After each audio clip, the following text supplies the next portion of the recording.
Welcome back to another episode of Local Search Tuesdays. This week we're talking about one of the most powerful elements of Google My Business that's far too often overlooked by businesses, the questions and answers section. Even if you already know about GMB Q&A, stick with me. I'm going to cover a major update after the intro.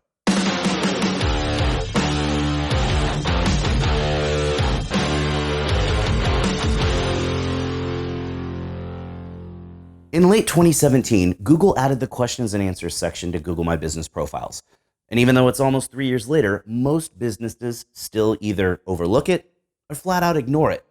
For those of you out there who already know about GMB Q&A, I'll talk about last week's update first. Answers are now cut off after 440 characters. I've always recommended short answers that get right to the point anyway, but now it's important to be sure you're not writing too much and losing the end of your answer.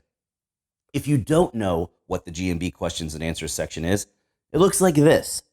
It shows directly under your top line information in your GMB panel. Most people think that the Q&A section is a direct messaging system, but in reality, it's a community discussion platform.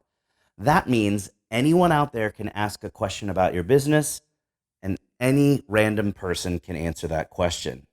Scary, right? Whenever someone clicks ask a question, they see this screen and can start typing in a question. If that question has been asked already, then Google will auto answer the question based on the past answer or based on content from customer reviews. Questions can receive multiple answers, but only the primary answer is displayed when someone is browsing the questions. You have to click more answers to read the additional answers. Users can click the thumbs up icon to upvote answers. The answer with the most upvotes is displayed as the primary answer. Questions can be upvoted as well. If a question gets more than 3 upvotes, it replaces the standard questions and answers widget and is displayed natively in your GMB profile. If multiple questions have more than 3 upvotes, the question with the most upvotes is displayed. So now that you know the basics, I want to share a killer tip with you. You can ask your own questions. It's basically like setting up a pre-site FAQ page on your GMB listing. Yes, it's totally allowed, and it's even suggested by Google documentation. Upload your common questions and then answer them. You'll need to monitor your answers to be sure that they always have the most upvotes. Otherwise, other answers might overtake yours and be displayed as the primary answer. This is even more key when you consider the auto answer feature. Now, if your most common questions are already loaded and answered, anyone who asks a similar question in the future will automatically be served the answer without having to wait, which means they're more likely to convert into a customer. Here's another pro tip. Check out your competitors and look at the questions on their Q&A.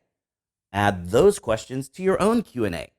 If potential customers are asking those questions to your competitors, they likely have the same questions for you. Again, with those answers being served up, you're more likely to capture those customers. It's important to monitor your Q&A section. Many times, the questions are blatant sales leads, but since the user thinks it's a messaging system, they assume the business sees the question and they won't call or email as well.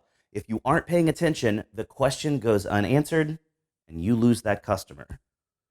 Q&A is actually a function of Google Maps, so there's nothing in your GMB dashboard about it.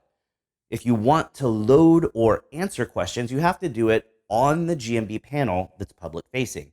If you want to monitor your Q&A, you've got to use the Google Maps app on your phone so that you get alerts.